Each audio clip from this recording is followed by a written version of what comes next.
Sunshine, everyone. Thank you for starting with your day with us here on Sunrise. Jason and Alicia here with you on this Friday Junior. A lot of people are gearing up for the weekend. It is a busy weekend. I know in St. on. Paul they have a parade going on, a little something called St. Patty's Day. I've heard of weekend, it. John. Yes, it is going to be chilly. If you're heading out there to St. Paul, you're going to be outside. It's fine. We have Minnesota blood, right? It's just going to be cooler. Grab a coat. 49, don't really need it now. I haven't been wearing my coat all week. 49 degrees. Waking up this morning, no problems on the roads.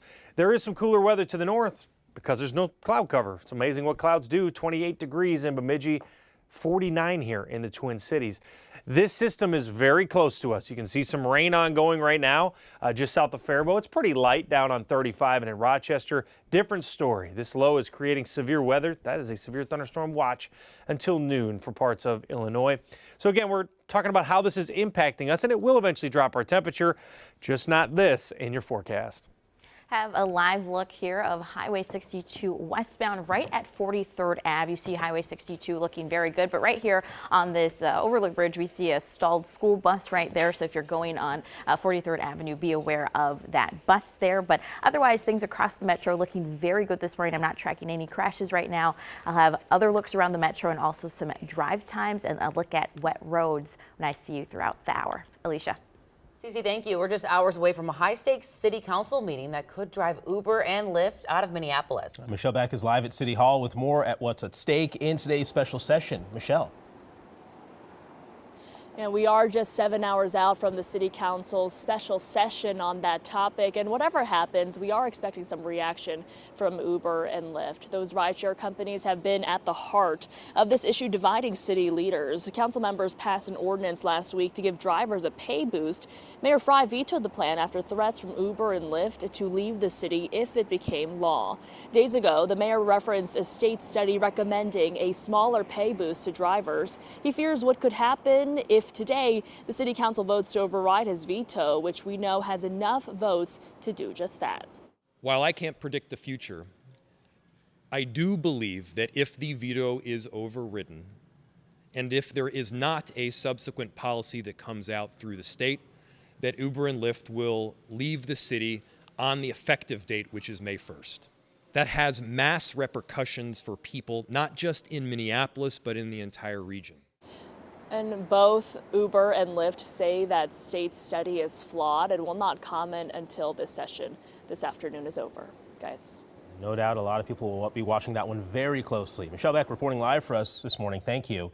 In 3 hours, Camp Nino-Cassi organizers say they plan to file a lawsuit against the city of Minneapolis. The city has cleared these camps several times because of what they call persistent health and safety issues. Community Safety Commissioner Todrick Barnett says the city has continuously tried to provide beds and resources to those in the camp, but few have taken that offer. Right now, Minneapolis City Council says there's 3 ordinance proposals to protect the camps.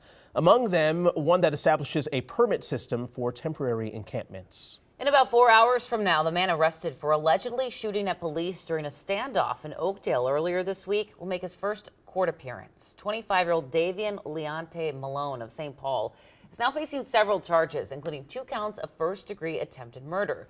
During the standoff, officers say Malone shot at officers from the window of the home. Police say one of the officers did fire back. The incident is now being investigated by the Washington County Sheriff's Office and the BCA. Well, 2 people are now in custody for allegedly shooting at a Ramsey County deputy. In the last 24 hours, St. Paul police say they arrested a 20-year-old man suspected of shooting at the deputy from a vehicle. A 17-year-old has turned himself in, claiming he was the driver. If you will shoot at a law enforcement officer who's clearly a police officer, you will literally shoot at anybody. Our city will not stand for that. Our community will not stand for that. The deputy was hit by shrapnel, but not seriously hurt. Time now 6:05, and we have new details on a deadly hit and run near Lake Mille Lacs. In the last 24 hours, a Tesla driver was cleared in that investigation. Here's what we know this morning. I'm Lou Raguse. The Edina man who was driving his Tesla on Highway 169 near the time a beloved doctor was killed near Mille Lacs has now been ruled out as a suspect in the death of Dr. Kathy Donovan. The Minnesota State Patrol on social media announced that they now need new tips because that so-called vehicle of interest was not involved in the crash. The Edina man received publicity when search warrants were filed that showed that he told investigators he didn't remember hitting anyone, but if he did, the Tesla would have been in full self-driving mode at the time. The man's attorney told me that investigators recently told them that evidence in the case now clears him. Right now, the U.S. government is investigating the United Health cyber attack. The Department of Health and Human Services says their investigation will focus on whether or not hackers got sensitive medical information and if UHG complied with HIPAA rules. Last month, a ransomware group claimed responsibility for the hack of Change Healthcare, a United subsidiary. They claim that they have stolen 6 terabytes worth of medical information. The hack also impacted pharmacies nationwide. In a statement, United Health said they will cooperate with the investigation. In just a few hours, Vice President Kamala Harris will be touching down here in Minnesota. This visit is part of her nationwide Fight for Reproductive Freedoms tour. The VP will focus on the impacts of overturning Roe v. Wade.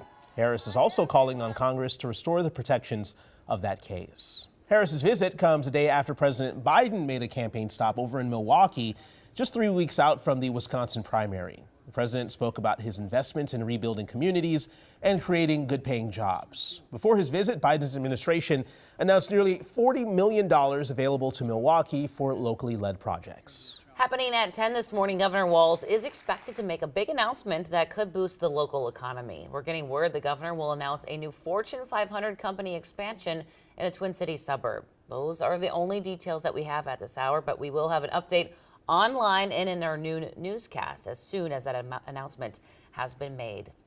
Well, at the state capitol, lawmakers are working to get in front of what could soon be a major problem for Minnesota: wild pigs. Right now, the feral hog population is considered out of control just north of us in Canada. A new bill making its way through committees would designate the DNR as the state agency in charge. It would add new penalties for those who lose track of farm pigs that can become feral out in the wild. Hogs are very prolific breeders. They produce a lot of baby pigs, and you can suddenly have something get out of hand in a very short period of time, and the consequence that they have on the environment and with other wildlife is great. Now, when pigs turn feral, they can turn aggressive and destructive, destroying habitats and crops. Experts also say they could infect livestock and humans with disease. All right, Minnesota, let's talk about our ex. It's official. Kirk Cousins is an Atlanta Falcon. But before signing his new contract, he gave a heartfelt goodbye to Minnesota and the Vikings faithful on social media. I'd also just like to say thank you to the people of Minnesota, the people of the Twin Cities, and the people who we did life with on a daily basis around our great state of Minnesota. I just want to say thank you. You meant so much to my family.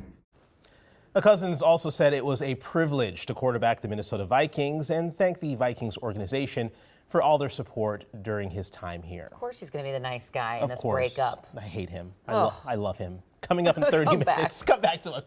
We'll hear from Kirk again, this time in his first press conference as a Falcon. All right. Well, hey, it finally happened.